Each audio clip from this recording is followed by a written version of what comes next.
Welcome to the Changeroom at home edition. You know what it is? The Changeroom home edition, where we bring you the reigning, defending, undisputed best sports review show that brings you the best local and international content. You I damn am your right. host for the evening, Tibs, and the man I hate to love and love to hate, Spool, sadly, is at the Sharks press conference. So he's going to have some exclusive news for us next week's episode. But I have a guest host for you. He is one of our producers. He is the man, the myth, the legend, our special guest host, Mr. B. Zondi. How you doing, Musa? I'm all right, thanks to yourself. Finally, I made it onto camera for the first time after 10 weeks. I hope you guys Now you're stepping into the light. It'll be a one-time special, hopefully, man. Are you good, Babella? Oh, yeah. Oh, no, I'm great, bro. And we have a lot to get done today, guys. Yeah. We have the sacking of my main man. The special one is now the gone one, as he is relegated from another job. But nah, he's living his best life. And also, we have possibly the biggest news to hit European football of a breakaway Super League. So we're going to get down into that.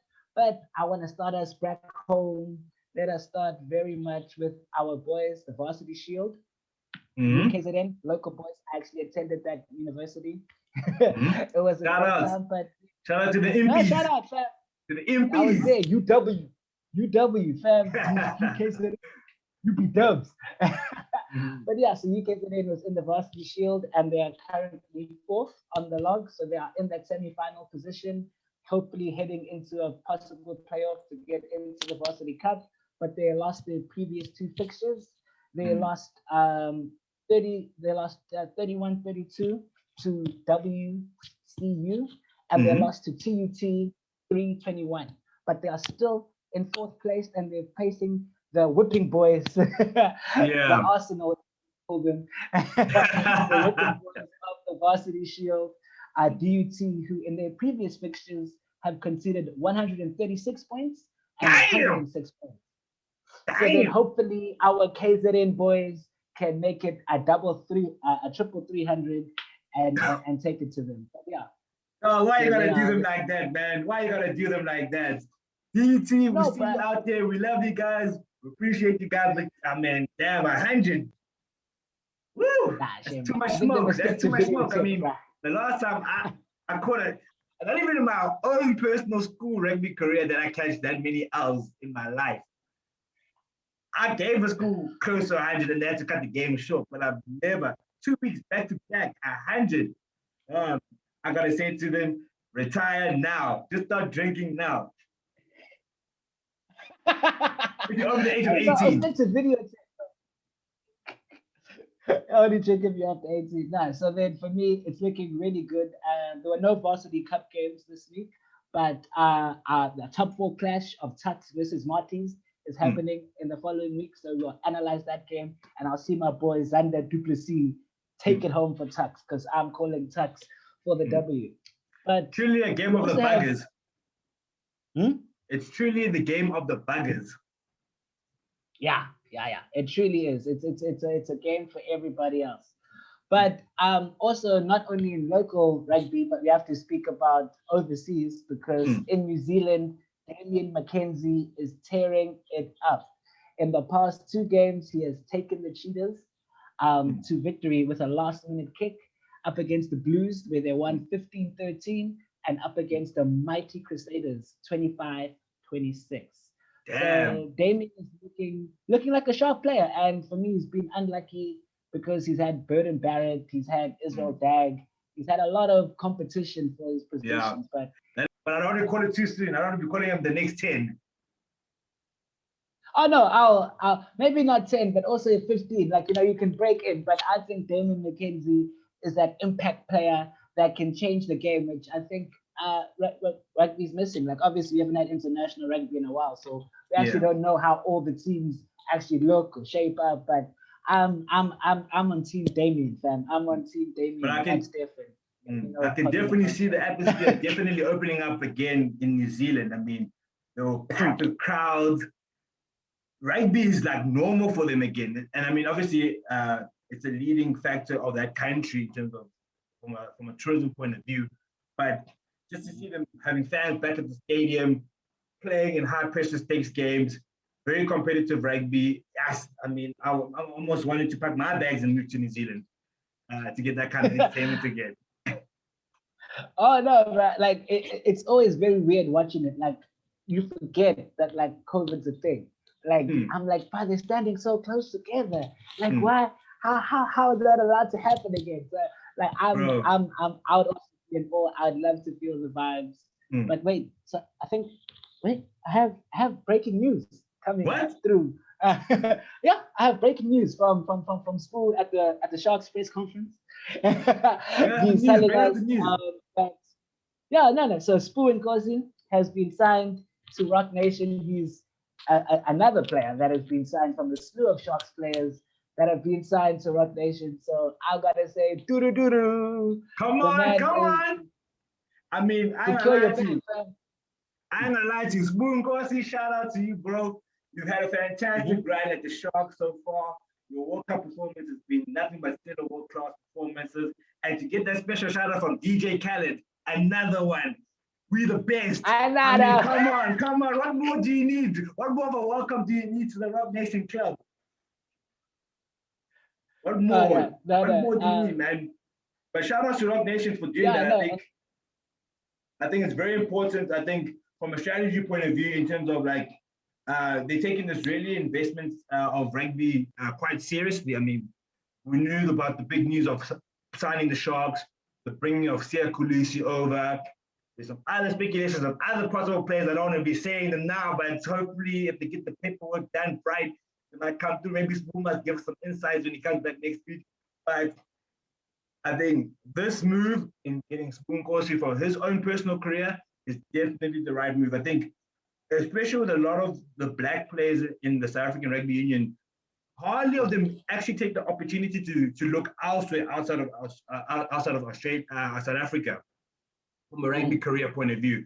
A lot of them, especially World Cup winners, usually stay behind and while everyone else goes and flourishes and play. We know that Mampimpi just came back from Japan, and then he's one of the first players to go and play rugby at another international level post World Cup victory. I think. Yeah, go ahead. Oh no, because like you were saying, because it's very interesting type of thing, because like you were saying, like then Rock Nation only signed the Sharks, but they also like signing certain players towards Rock Nation, which I think it's showing us very much how not only are the club a brand, but certain players are certain brands as well.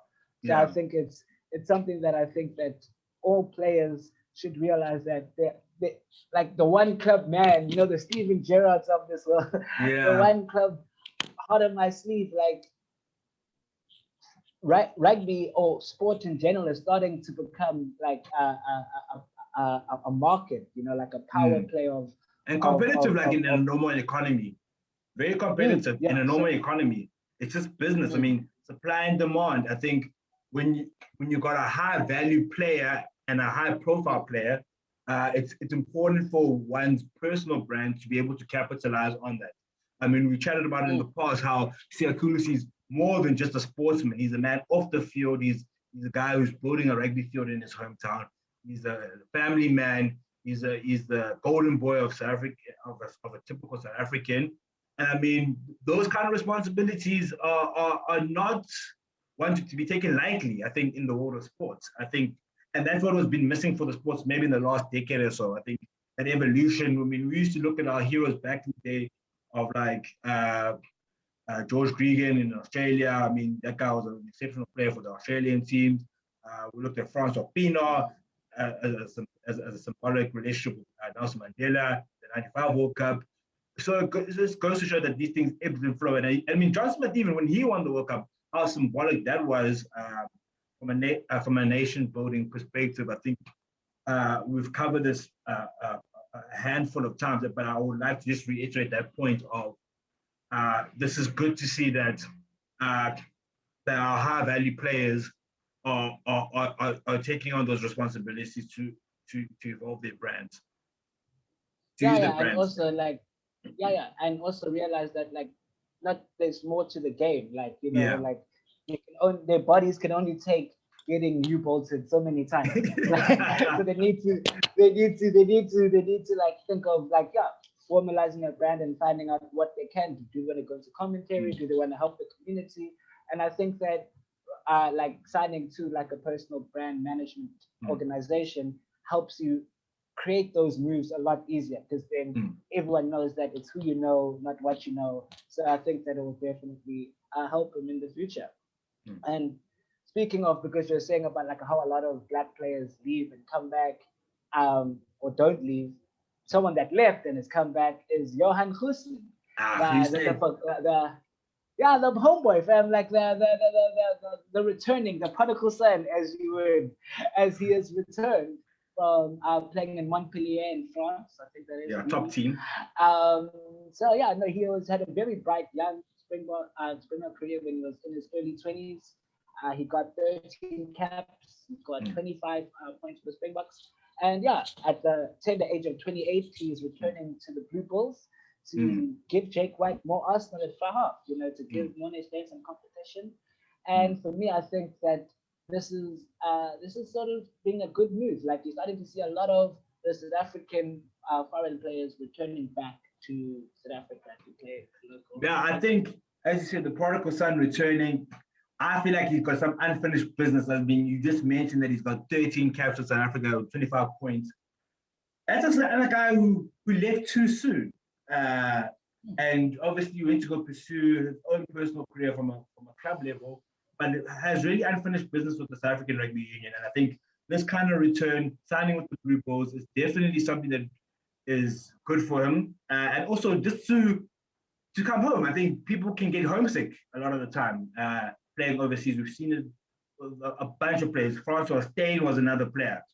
Went after another World Cup success in 2007, had a flourishing career. I mean, we saw that halfway boot kick that he did in France that trended all over the internet. And it got to a point where he was like, okay, dude, I'm more of a mature player. I've seen the world. I've done the things that I would like to have done in my early 20s. Or while I still got this time left in my 20s, because the lifespan of a rugby career player is usually up until 30. And as a backline player, it's very seldom that they actually make it past 30. There's only very few. Most likely the forwards stay longer than the backline players. And so the return of Johan Goosen, tackling on unfinished business with South African rugby, I think it's going to be interesting to see what he's able to do at the Blue Bulls. Yeah, no, definitely. And I agree. Like, I think, especially with like, obviously COVID and COVID protocols, like you're seeing the new Springbok coach, he's having I think 2 weeks ago at some alignment camps where he met with all the local players. And I think he told them what he's expecting from each position and how they can get themselves into Springbok reckoning. So I definitely think in this post-panoramic world of COVID, I definitely think that being in South Africa is going to help a lot towards getting selected, because the traveling of getting there and back is going to become very difficult. So I definitely think he's adding a lot of depth to a position that I think needs it. And I'm really excited to see what he can do for the Springboks. Yeah, and I think also just to add on to that, I think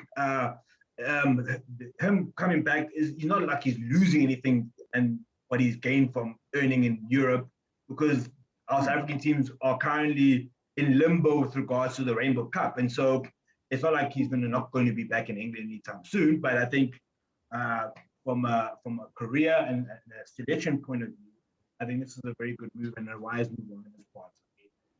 No South African wants to spend that much time overseas. And I don't care who you are. Unless you're talking about foreign women. Like if you were to speak about foreign women. No, foreign women, we can go all day, man. I don't even think we have enough time to go about foreign women, but but if this is a sports show, this is not Tinder. But yes, no. So speaking about more local sports, we're going to shift it to the risky time of the PSL. London Pirates. Yeah, no, Orlando Pirates are probably the most frustrating team to support.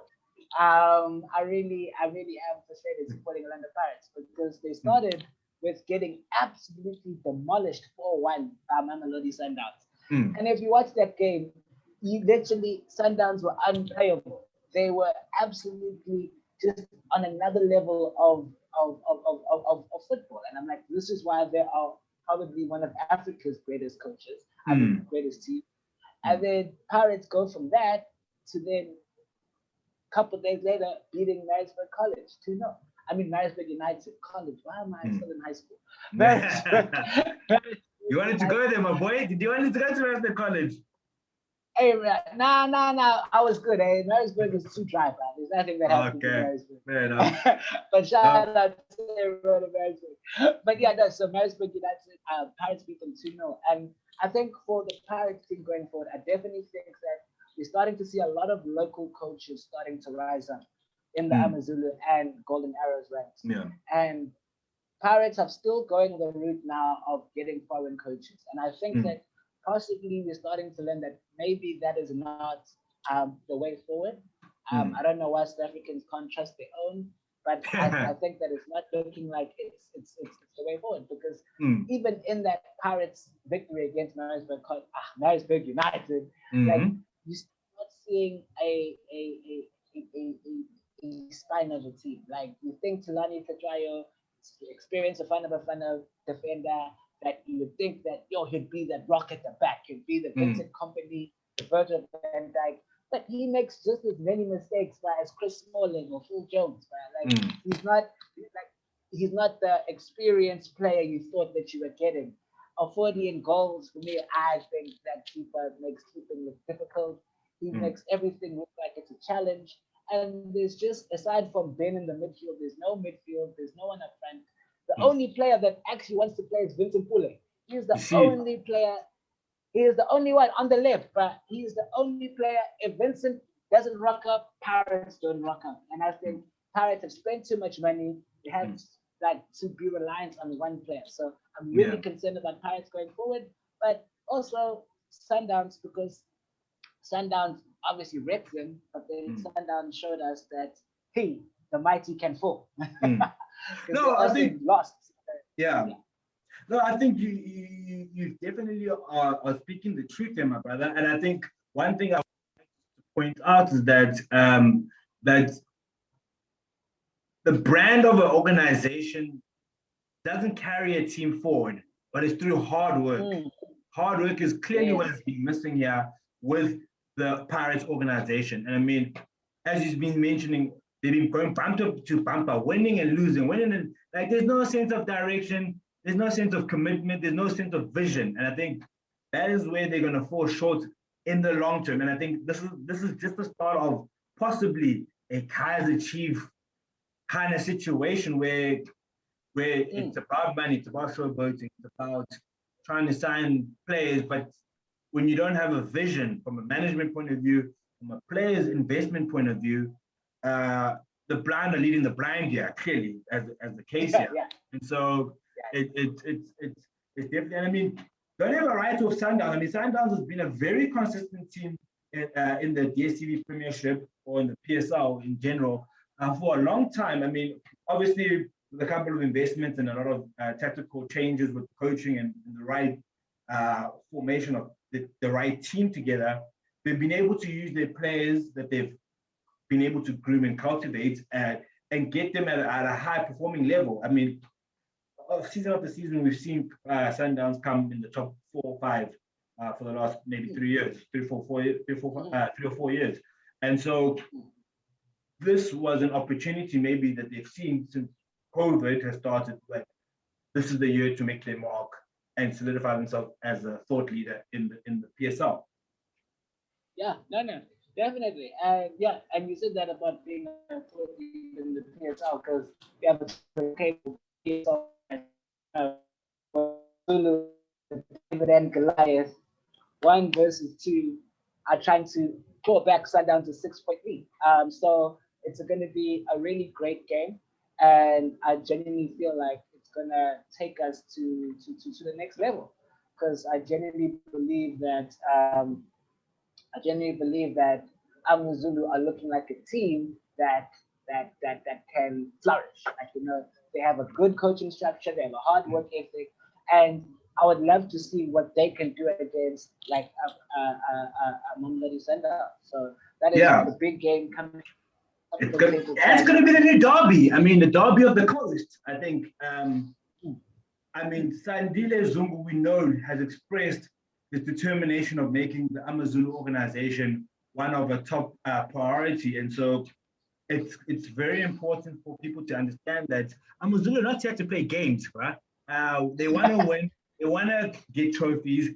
They've got a wealthy businessman who's from KZN, invested in the organization, and he's not afraid to get his hands dirty. And so, when you have that kind of involvement, that hands-on approach, not to say that we are micromanaging or anything of that nature, but what we're saying is that it's important when the owner of the organization is not just sitting in a box sipping the high-end whiskeys and smoking the fanciest cigars, but is really much invested in the community of football from the ground roots level to the professional first team. And so we've seen they've got good partners with SPAR coming through on board who have been loyal with them, which is also another Durban-based organization. And so these elements that we take for granted do play a critical role in terms of being one-minded and going into one direction. And so, no, excuse the pun with the band, I know they're broken up, but really charting forward into trying to become a top team. As we mentioned last week, they were in 10th place in December. This was 4 months ago, ladies and gentlemen. And now they are a serious contender. And possibly we'll see how these next few games go, which are very critical for the Sundowns team because they've capped all the other easy teams. But when it comes to the neck to neck, they're facing the top 4 teams. And so hopefully with the right morale and the right boost, I'm rooting for AmaZulu to pull this off. I really think they can pull it off. I think Sundowns has got a lot on their hands. I mean, they've definitely got their morale up to scratch, but I think the difference between the two organizations is that remember that Sundowns is still competing on the African continent, whereas AmaZulu is one track minded. So I'm rooting for AmaZulu in this. I honestly believe that they can really pull this off. Penny all the way, 18 in the area. No, I really liked how you said how Sandile knows exactly what he needed to do. Like he would focus to get local chips in the community, and it's showing like you said, like he knows that there's more to a football. He's different from player recruitment to local deals to like also enhance the community that he currently resides in. So I think that's very important from a top CEO executive of a football club. So although he's not as rich as the Sundowns, the Chiefs, and the Pirates, he can still compete at their level because he knows how to run an efficient business, if you would call football teams business. But yeah, speaking of, because we're heading where the drama about business is going, but before we get to there, let's actually discuss some actual football. So talk to in me. Europe, there's a Champions League semi-final patent pending. There's a football, so it's under scrutiny, but for now there's a UEFA Champions League semi-final where we have the battle of the Arab billionaires. So we're gonna have PSG up against Man City. Come on, boy, talk to me. Hey, come to me, fam. Oil money, fam. That's the real money, fam. Oil money. That's the money George Bush wants. So that shout out to all the Muslims out there that are in Ramadan at the moment. Sorry about that.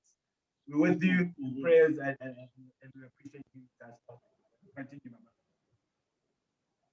Oh yeah, no, so definitely, so it is the battle of the oil money, and I think it's going to be a very tough situation because I think Man City's as a team are looking very shaky because I think they're trying to compete on all fronts. And it's showcased with them getting knocked out of the FA Cup this past weekend against Chelsea, that they haven't quite found out what the correct balance is in order to get results while resting the correct players. And they're not looking like the dominant team that they have been so far. And I think playing in these 4 competitions are really starting to affect them.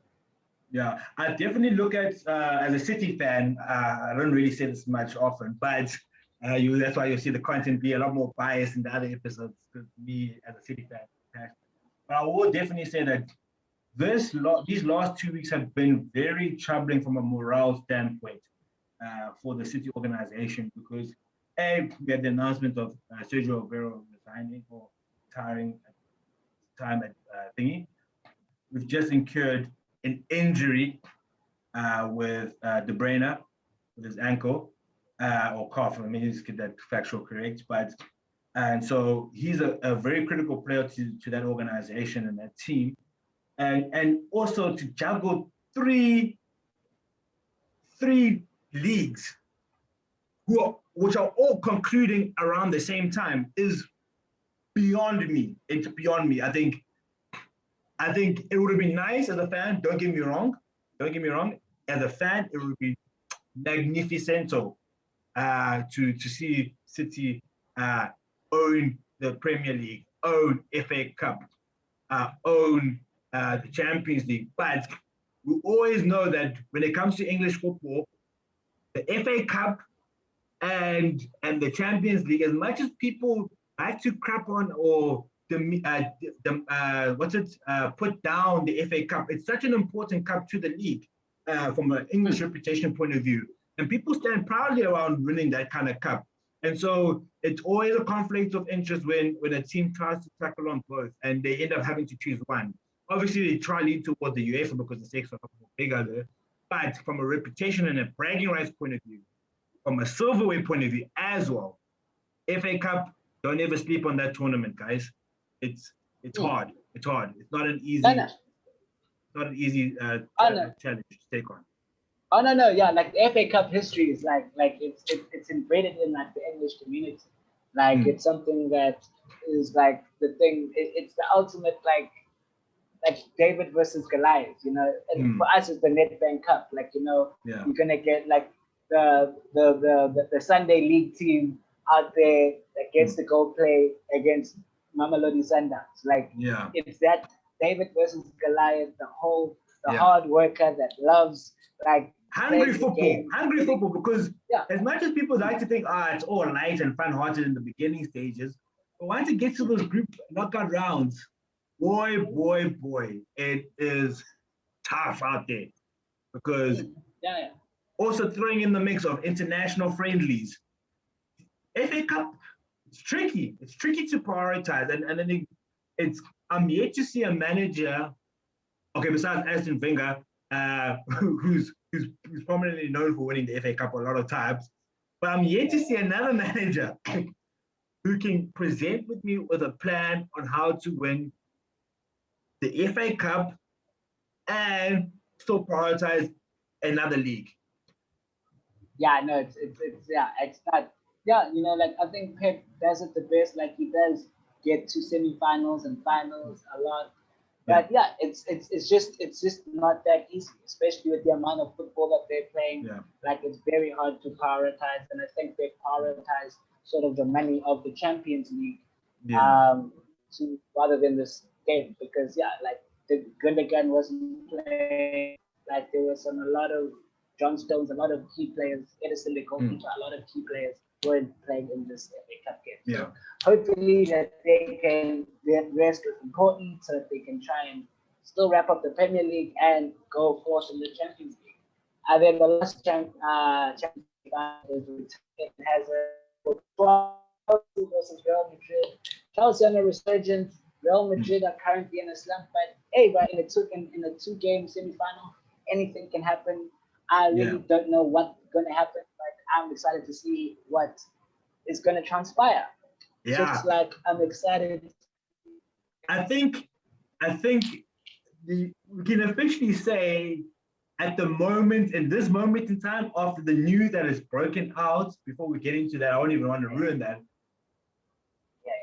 The UEFA Champions League is on a timeout, on an emotional break, where they're like in a relationship and like, I just need my space.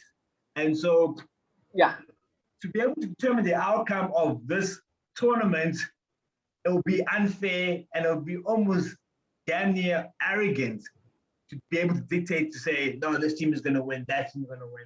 Because we really don't know what's going to happen. I think when we get into that next point, but I always like to think that at least one English team needs to be able to be in the finals. If I can ask for that, for me personally, I'm backing my boys City on that. It'll be a nice way to end off a nice, beautiful year for season. But with the morale at Liverpool, we've talking about Jurgen Klopp and some of the players and how they're happening from a morale point of view and how that's reflecting on the performance on the field. It's going to take a lot. It really is going to take a lot to see when Liverpool. Dortmund, yeah, man. It's. Let me just open up the fixtures here. Wow, got you on the line here. But what I can say is that what I can say is that PSG, their confidence are definitely up. So it's definitely going to be a challenging game for City. That game is definitely not going to be an easy one. Real Madrid and Chelsea, I mean, people might hate me for this, but I mean, it seems kind of like almost laid out. But what I will say is that teams can always throw off Real Madrid at these stages of the tournament. And it comes down to how they really do in the first game, because if Real Madrid can dominate and have a 3-1 aggregate or 3-0 aggregate, going into the second game on the 5th of May, easy breezy, they're there in the final. But if Chelsea either draws this fixture or lose 2-1, best believe the spice and the sauce that's going to happen on the 5th of May, boy, it's crazy.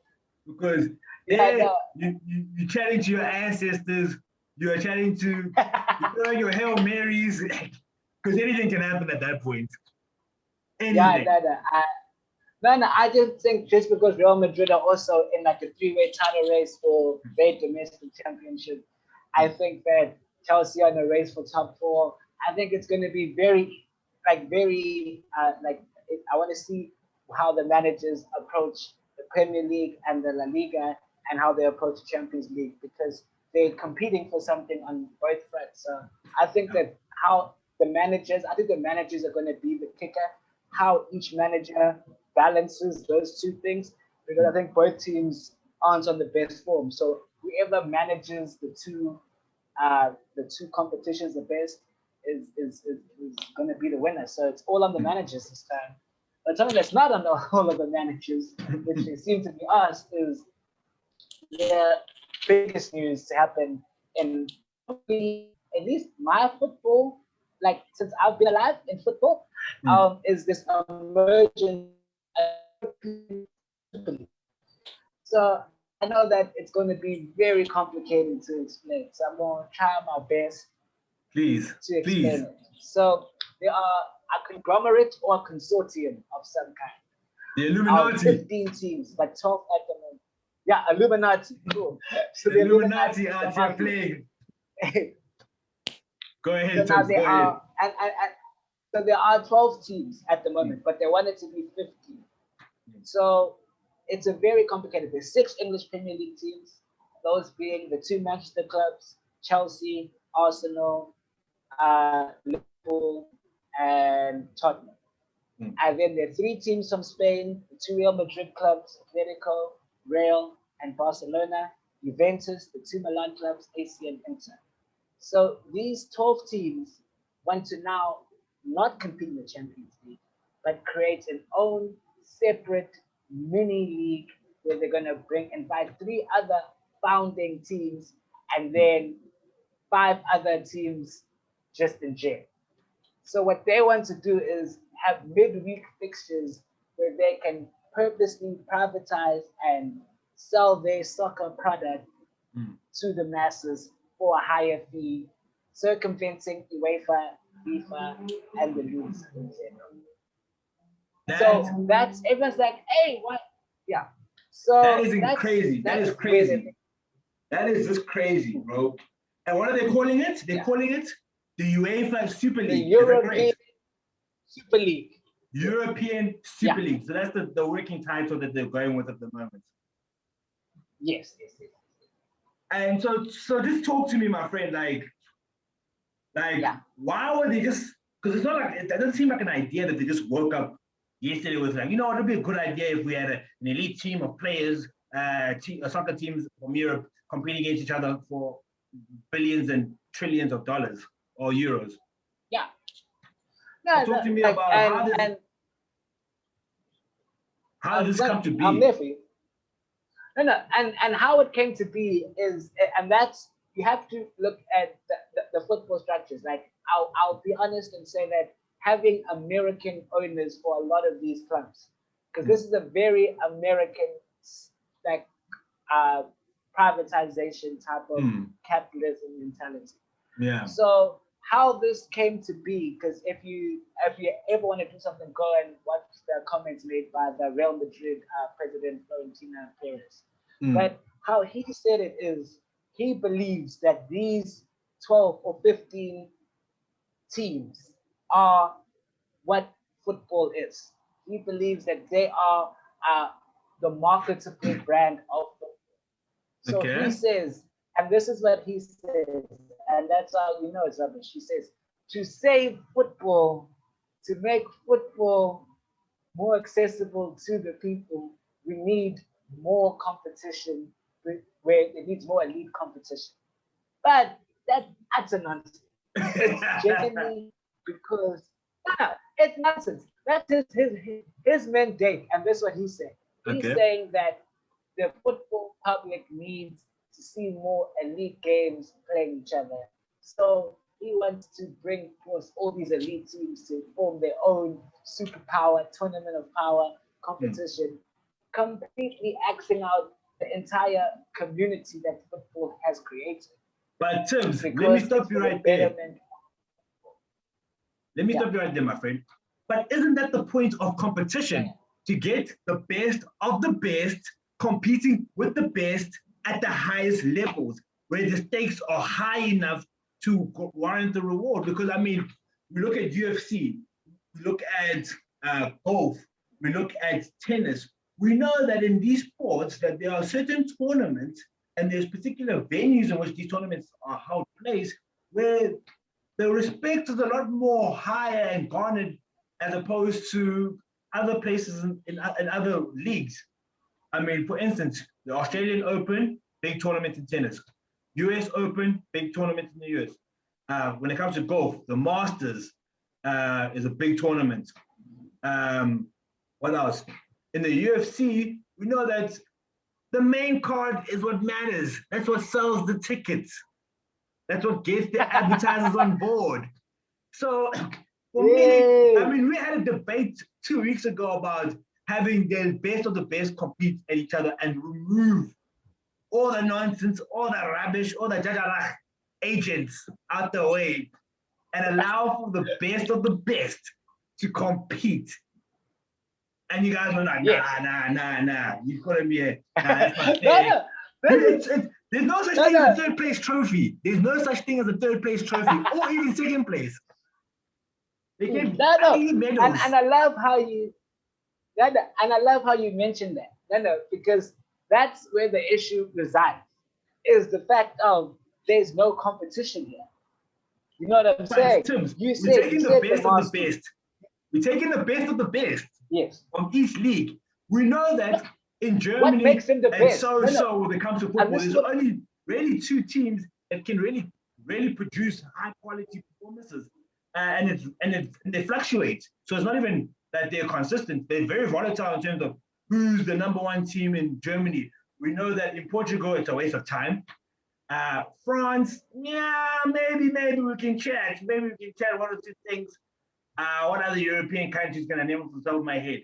But we know that England, Italy, Spain, football, not soccer, football, good quality football resides in these countries. And so they obviously deserve to be able to take away from the rest of the herd. Yeah, no, but this is why, and this is where I have the issue. Like, it's like saying, because what makes them the best? And that's where we're getting to. If there was a ranking system in boxing, there is a ranking system of, cool, you are this heavyweight, you have beaten this challenger, so you can fight this champion. And this tournament is negating that because the 15 members can never get relegated. So as you were saying, competition, best of the best. There's not this is the best of the best. Arsenal are sitting 11th in the Premier League. They can't even come in the top in their own country, but they are Europeans' best. AC Milan haven't seen the Champions League in 5 years, but they are the best of the best. It's not the best of the best. This is just money people being greedy, which is a literal thing. Because if you look at all of these best of the best, more than half of them are in huge amounts of debt because of reckless spending, not because of the pandemic. But they're doing it for the fans, Tibs. They're doing this for the fans. They're not doing it to for try to get the best players. They're doing it for the fans. It's for you guys. I don't understand, guys. Help me understand this. No, like, if I'm spending money, this is a business saying that says you gotta spend money to make money. I've never heard that. I've heard that so many times, and I kind of understand it. I'm not saying people must get into debt. Don't get me wrong. What I'm saying is that in business, because now we have to look at it from a business point of view, it takes money to make money. If you don't have the right investors, you got to take chances. And we've seen the kind of players that these transactions, that these teams have used the money to try and attract to help grow their brand and the recognition of them. That's why they even considered in those things. Because if they never spent the money, then they wouldn't have been considered as a top tier team to begin with. Like, I'm not excusing the debts. Don't get me wrong. I am not excusing the debts. But what I am saying is this: the money had to work somehow. They needed money. Yeah. They found a solution, and it's working out. So, okay, relegation. Yeah, but look, I mean, I understand it's a fight for the whatever. It's also the fight at the bottom, but no one watches the under-9A team or the under-9D team play. We all stay at school to watch the first team, right? No one watches the 10th place person. We all watch, not even Super Sports covers those tournaments and those fixtures. I mean, we're talking about the Varsity Shield, where the UK Zealand team lost. Where was that coverage? Where was on Twitter? What is that? So money is very important in the world of football because the shock value and the revenue that is used to give these players this lavish lifestyle. And for me, I'm quite disappointed that some of these old players are sounding ungrateful because they made lots of money. Where do you think the lot of money comes from? Where do you think it come from? No. It takes money. And the thing is, Musa, I think the issue isn't the league because, like you said, you have to make money. It's how they went about this. That's the issue. Because all of these clubs had issues with because they were all in debt because they've all done reckless spending. But now to just create a whole mini league, you completely we've been reckless, but instead of trying to fix our reckless spending, we're just gonna cut out the middleman, which is the Champions League and everything. You sound like that ugly guy who gets rejected by the hot girl. You guys are like the ugly guy who gets rejected by the hot girl. If you weren't hot, get some abs, get a six-pack, work on your facial, shave, look good. But then, you guys sound like you're the ugly guy getting rejected by the hot girl. No, but like you were saying, it's like cool. Like you're saying with the first team idea, what you're doing is they're taking away the opportunity of now playing as a country because these 6 teams create revenue for the other 14 teams, to be honest with you. So they come as a package deal, which is why they all sign under UEFA. They all follow the FIFA, UEFA regulations of there's a pyramid of cool. When you're in the championship, if you get promoted, you get 200 million. And then if you get relegated, you get a parachute payments of 20 million for your imaging rights because they're going to play your replay and stuff. So now you've created a system. Now, is the system flawed? Which is what everyone's on about. Yes, the system is flawed. It's not flawed, it's corrupt. That's a different thing. But and that's where I feel like a lot of people are taking it personally because their pie was getting thinner and thinner, and someone made another pie where the slices are thicker. And so they're not satisfied with what's on their plate, and so they're now going to complain about someone else's plate. And I don't think that's right. That is not fair. I think the issue is these football clubs are like we were saying when we were discussing our previous things from Sandile, Zungu and stuff. These are all like rich clubs that have been managed poorly, and now they're using the Super League as a get out of jail free card. And that's where I'm saying you're robbing the passion of the game. But also because you forget, like Man City or East Manchester has created grassroots football. It's created a women's league. They have been involved in helping out their community, which then gives them more exposure to now the female game is a lot bigger. So they're an important fabric of growing the actual English product, which this isn't going to do. This is going to grow one person's pocket because the prize money is triple in the Champions League and the Premier League and all of that. And that's where the situation comes of they're using like we've been saying about football and clubs and players being brands. The fact that Marcus Rashford as one player took on the entire UK government and fought by himself to feed hundreds of thousands of kids that weren't getting fed. Sure. That he can't, like, you know what I'm saying? Like, these clubs are pillars within their community, and they are helping them to benefit their community. I'm not saying the Super League is wrong. I'm saying how it's being proposed in its current format is wrong. Because yes, there is money. Like you said, there are 4 masters.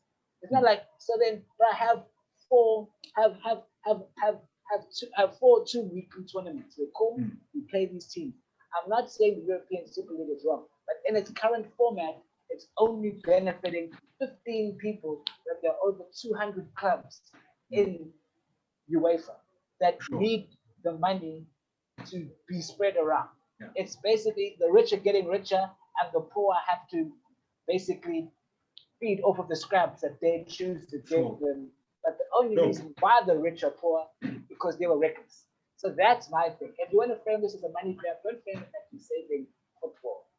One thing I will concede on, definitely would concede on is the ability to allow an underdog story to occur in football. We've seen it with Leicester City, we've seen it with Hull City, who came into the Premier League, never necessarily won and took it to the level where Leicester City did it, but they were a top 4 contender when they first were introduced in the Premier League. And so these structures that were in place were therefore to allow for such occurrences to occur. And so I can definitely concede on that point. But what I will tie it up and say is that creating another league is not a bad idea. I don't think it's a bad idea. But in this particular case, I can 100% agree with you, and I think you've slowly convinced me. I'm not quite 100% sold, but I can definitely agree with the elements of what it does to the fans. And I think we've seen during the course of the day how certain fans have literally gone out to their football teams and organizations and saying, how could you do this? How could you betray us? You're supposed to engage with us. And I think that's where the level of management and the general community often clash in any organization. It doesn't matter if it's a charitable one or a business one or even an entertainment one. In any form of transaction, that's always going to be a clash between the higher ups the large majority of the lower earning people. And so we'll have to just see and wait to see what happens. Yeah, nah. So I know there've been threats. I know there've been threats already. But yeah. I have to leave it at that. Yeah, no, yeah. In my conclusion, I agree. I don't think a European Super League is an issue because, hey, bro, if there's money to be made, make it. How it's being approached and how it's being like done currently is wrong because now we have two sides of the table. Where UEFA are trying to sanction people, take away people. Because think about it, they still, if City win, they're still gonna take that 100 million from UEFA and then form their own league. So how many pies are you trying to eat here? How many pies?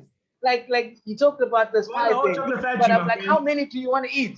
How many? Like, how can you sit and be like, thank you for your 100, I'm gonna take it, but I'm gonna take your 100 and then I'm gonna go make 300 and give nothing to you for giving me that 100. It's very classless and very fascist. Yeah. But what I will say is it's getting very heated on both sides, and I don't want like a Civil War game where I'm like a Civil War, Avengers, you know, Captain America versus Iron Man. All you have to do is sit down and discuss. I'm like, cool. Yeah. I think all parties can agree a Super League will give more money to football. Let's find a way that, because your system now is very skewed. You need to find a compromise. Yeah. Sorry, man.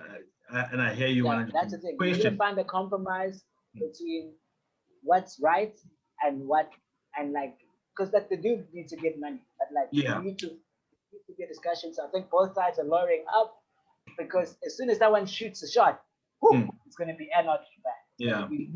Look, I heard and I read online that should the teams proceed to go in this particular manner, in this direction that we've spoken about, the UEFA Champions League is looking at then taking the top 5 teams from Europe instead of the top 4, which could make things a lot more interesting because we know in the Premier League how competitive it is for that top 4 spot. We've spoken about it for the last 3 weeks about how places 3, 4, and 5, and even possibly 6 are almost neck to neck in terms of point differences when it comes to that competitive spots. Do you think even if they resolve this matter, with the UEFA considering for 2024 having 5 teams from each league, would that make a difference in terms of the competitiveness of the tournament? No, and that's why I said creating a whole nother group, and having 4 teams competing against each other in each table. Yeah, no, and that's why UEFA feels slighted, is because they had this plan in place, because this was a plan that they were going to try, and everybody signed off on it. They know that it's going to be rolled out in 2024. So I think that's the thing of it was the snakiness. It was they have this rollout, which is going to help more teams get exposure to money, which is going to help the brand explode, because then they're going to create 10. Each team is going to play 10 games. So now they get more of the European broadcasting money. They've been trying to find a solution, and both parties aren't correct. But it's like Thanos, bruh. The Super League in its current format is Thanos. So we need to squash our Civil War beef, and then we'll deal with that later. Because if Thanos snaps, bruh, half of the English Premier League is gone. So it's legit. Half of their money is gone, bruh. Who here watches Leeds United for Leeds United? So so it's a genuine thing of the Super League is not the issue. It's the current format that's being presented, and there needs to be resolution. But I think both sides need to discuss. They're lawyering up. They're getting all the things up, and I think this is going to be possibly like a 2-year like legal debate and battle. Like, I genuinely don't think it's going to be resolved, and I think people are going to be hurt. They're going to be hurt feelings here because people are going for blood. But catching owls out here. But go ahead. But people are catching. Another person catching an owl is my favorite man, the boy, the savior, the special one is now the gone one. Because that's all he seems to do is getting set, bro. That's all these. Nah, bro. And it goes back to the other conversation that we had. I don't think especially the English Premier League, they like throwing that word sacked around and not respecting these people, right? These managers try very hard day in and day out to try and make this organization work. And so when you just can sack or throw away a proven manager like that, I mean, it's one thing to throw away like a David Moyes, but now you throw away the special one, like he's trash, like he's never won a Champions League, like he's never won Premier Leagues in his lifetime. Nah, man, you guys need to respect him, bro. How do you sack a man? No, like. How do you sack a man before the end of the tournament? It's like 3 games left, guys. Yeah, no, and also like he's got them to the League Cup final. Like they're playing a final against Man City this weekend. He got them there, and he's getting sacked. Like Spoo and I have been hating on Jose, but if you actually look at Jose's stats, but he's not done terribly. Like he's, if you look at from the time he's taken over, he's ranked 4th in the Premier League, so he should be in the top 4. Like he's got them to a final, a cup final. They haven't won a trophy in over 10 years. Like I feel like it was premature, but from what I've read, it's also because of the fact of Daniel Levy spent most of the budget at Gareth Bale, and they haven't used it. So he's provided him with resources that he felt like Jose Mourinho hasn't utilized. Nah, fam. And I know there are more bigger politics, and also that the issue is I don't think, like I said, especially in the panoramic fam, like I don't know if because Spurs think they're gonna get this money, they can make reckless decisions like this. Because this is an expensive sacking because he signed a 3-year contract. Like I think him alone, he gets a 20 million package deal just to sail away. To get his 4 coaching staff, nothing. Yeah. So you add in another 10 million then. So this is the reason why I also have a thing with the Super League. You make reckless decisions like this. This man has made you top 4. He's 5 points off of coming 4th. He has gotten you to a final. Like he's not been the most prolific, but he's done something in a pandemic. It's not easy for anybody. Like, but then you're just gonna be like, yeah, I'll part the 20 million to make Ryan Mason, the reserve team coaches, play 3 games, coach to the end of the season. That's just poor management. Yeah. And that's why I'm like, that's why I don't want the Super League in the format, is because make dumb decisions like this and you're like, but we broke. I'm like, what do you mean? But you broke. Of course you broke. Stupid decisions. So my thing is that I may not have this accurately corrected, but this might be in Jose Mourinho's coaching career or management career, the shortest stint he's ever had with an organization. 18 months. 18 months, my friend. We can't even count last year. We can't even count last year because it was COVID. So the man is hypothetically, if I calculate and do the math, has only been working for probably 10 months at best. Yeah. Because from March to December, March to October, bro, there was nothing happening. No one was doing anything. Anything, man. So you're gonna fire a man just off of 10 months worth of work. That's when you sign a 3-year contract. I'm like, maybe you're to blame. Why did you like? And that's what I said, but I don't agree with it. As I said, I don't agree with it. There's no manager in the world, and there will never be a manager, except for Benny McCarthy, that can turn around a team within a year. Yeah. And with Benny McCarthy, we haven't seen consistency. Like we've only seen, maybe they're just in really good form. Like I'm really going to be the same next season. Like there's still no consistency. There isn't. Like Jurgen Klopp took 5 years to win the Premier League. Exactly. Even Pep took 2 years to win the Premier League. Yeah. I don't understand how people expect in a pandemic where you don't have money. Yeah. Homie's doing the best he can. He's coming top 4. He's putting him in cup finals. I don't understand what they bought him for there. And the thing is that you must understand that Mourinho's effect to an organization needs breathing room for him to make plays. Mourinho doesn't buy players, guys. I don't know why there's this misconception of him buying all these great players. The reason why he brought Bale back or got him from Malone and then got him to thingy was because he knows what an effect he can have to an organization like Tottenham, because he was an honorary, what do you call it? I don't want to say old boy, but yeah, he was an old boy of the organization. And so the club legend.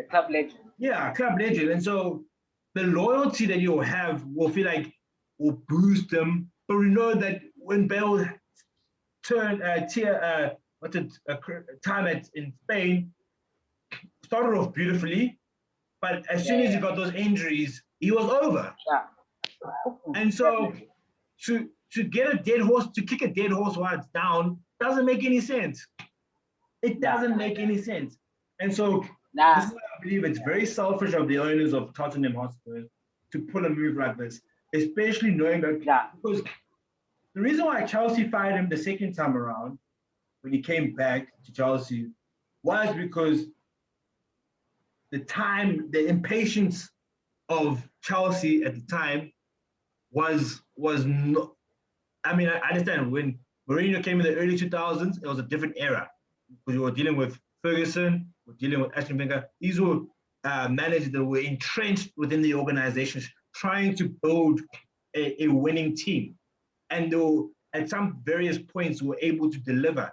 Now in this digital age of the new kids and the 2000s, organizations are behaving like they're 12 years old instead of they've been around for over 60 years. 60 years now, they're behaving like they're 12-year-old, running things now. Dog, I understand there's money involved. Don't get me wrong, but you can't expect a homie to turn around a job in less than 2 years. Yeah, no. The man's only been done a year. Yeah, no, I fully agree with you. So in the comments below, do you agree that Jose Mourinho was sacked too soon? Was he not sacked too soon? Yeah. And also put your favorite Jose Mourinho quote in. Yeah. I'll go my favorite one where he was literally like, he said, "But I don't care if they have 70% possession. They can keep the ball. I will take the 3 points." Yeah. You, Jose, I love you, fam. You are a comic. He's a rock star. That guy's a rock star. If you don't manage in the Premier League again, bruh, be a stand-up comedian. I will go to every one of your shows. You are 100%. Hilarious, my guy. But yeah, no, so back on the local foot for cricket, Proteas lost their T20 series 3-1 to Pakistan. The Proteas. It's the pink. I'm telling you, my friend, it's the pink. I don't even know.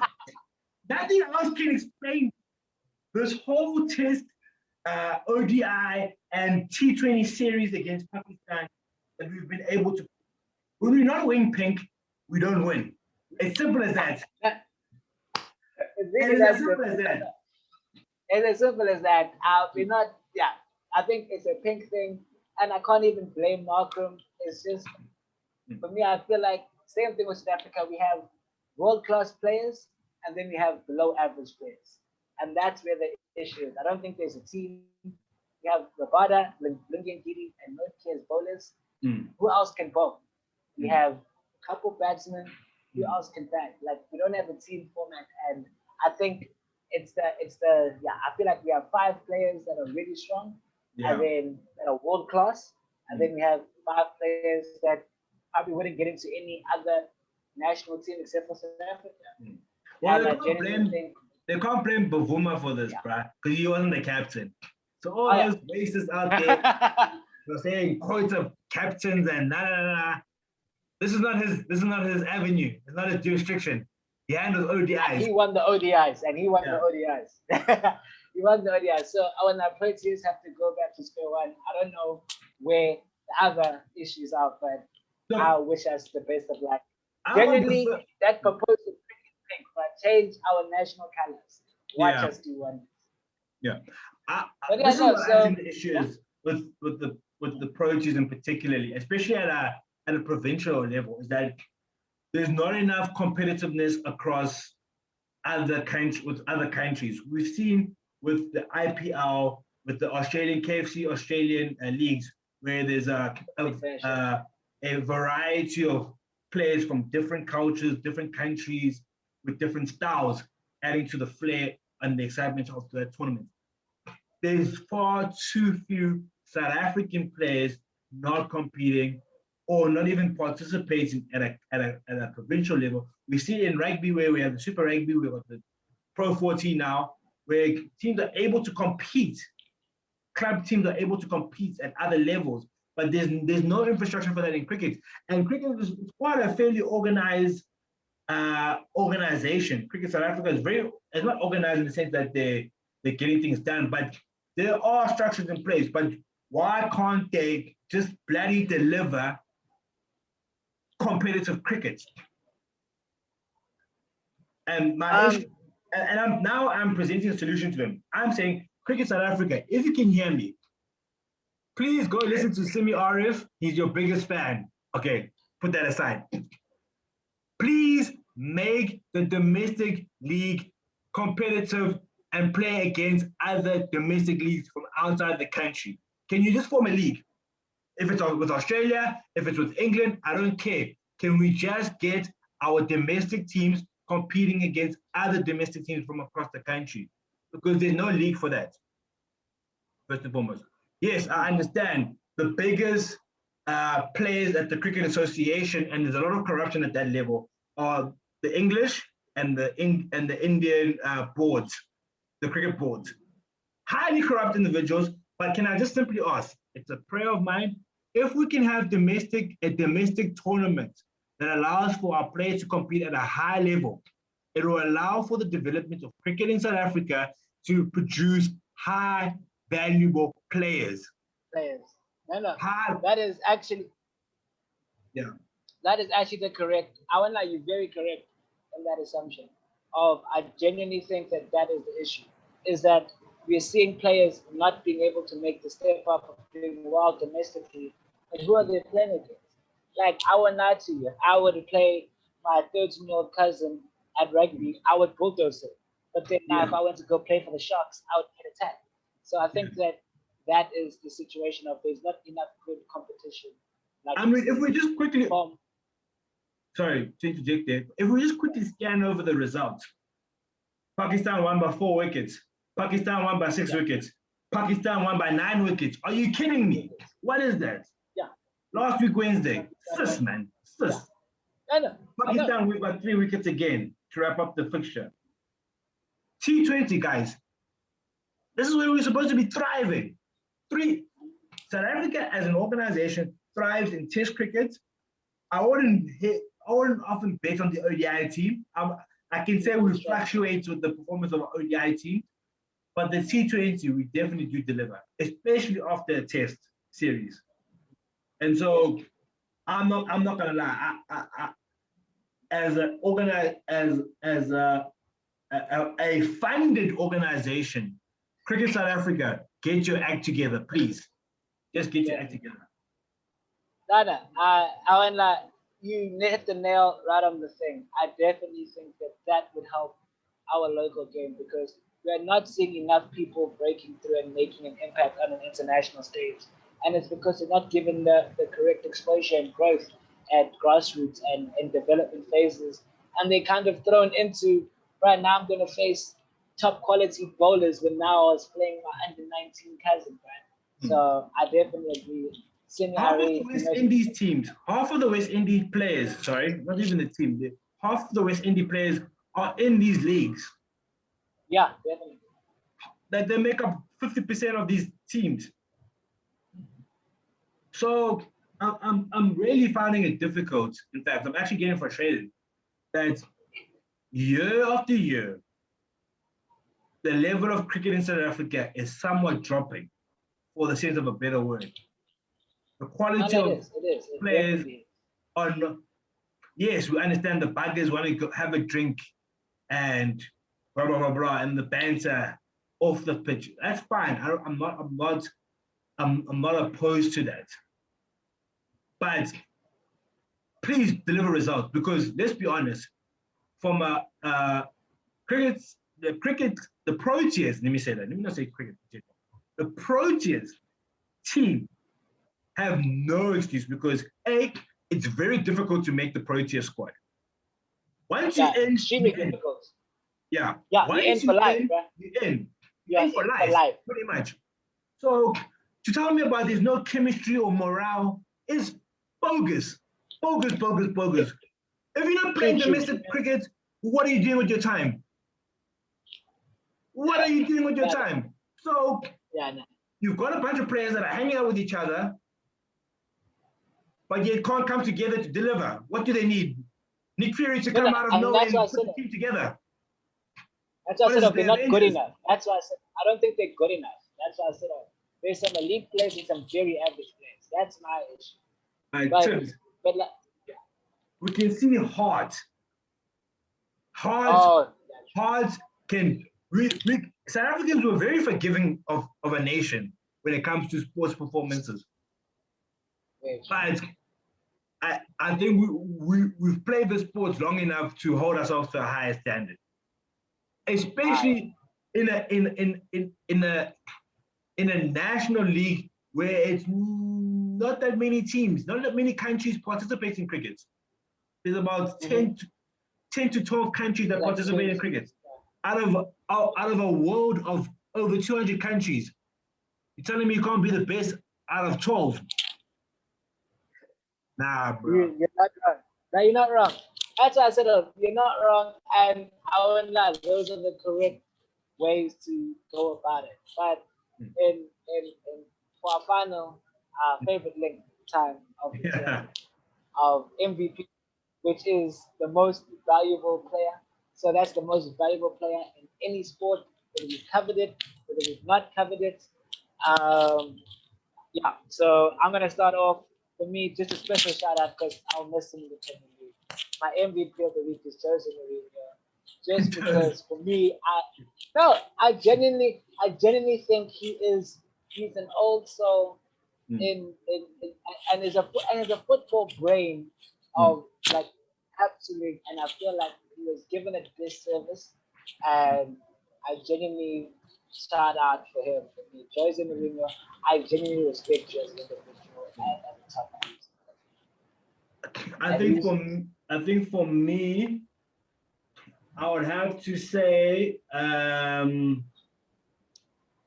it's a tough one. I think I would like to say congratulations to Wu Nkosi for getting that Rock Nation deal.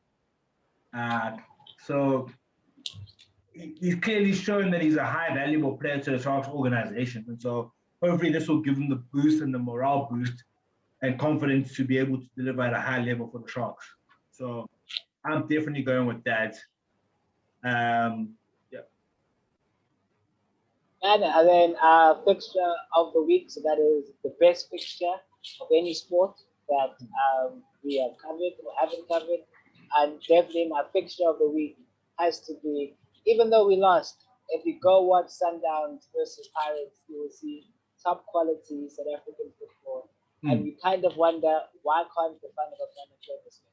Like, they absolutely demolished Pirates through and through. And I definitely think that if you're a South African coach in training, you should watch how they played, Sundowns played that game, because that game was really fine to watch.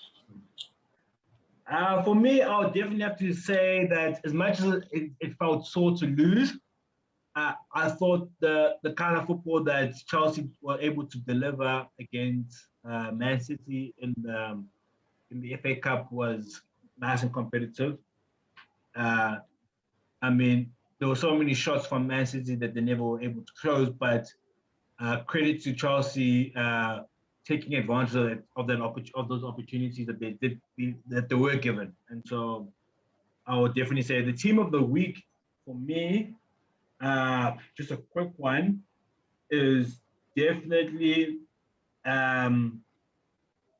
I'll have to say Sundowns. I think they're in for a big busy week, but I think to still be 2 games in hand and leading a league That's quite impressive from our part, especially towards the end, where usually the gap gets closer and closer. They've been able to have a nice advantage over their competitors. So the team of the week for me is definitely. Yeah, and the team of the week for me is CSK, the team that beat Sundowns on penalties in the Nedbank Cup. It's the ultimate David and Goliath competition. It's where dreams are made of. And hey, bruh, they genuinely beat them on penalties 6-5. And for me, it's what people dream of. Like it's the passion of football, as people would say, of the underdog team that were in the championship last season. This season can go forth and in a semi-final beat the mighty Mamelodi Sundowns. So for me, I think they're the underdog story, and they played well. Like it wasn't like they were hanging on. Like they played genuinely well, and if they won in regular time, I don't think anybody would have been too surprised. And against the Sundowns team, which I just said dominating Pirates, I gotta give them their props. That's congratulations to them. We have some great fixtures coming up over the following weeks.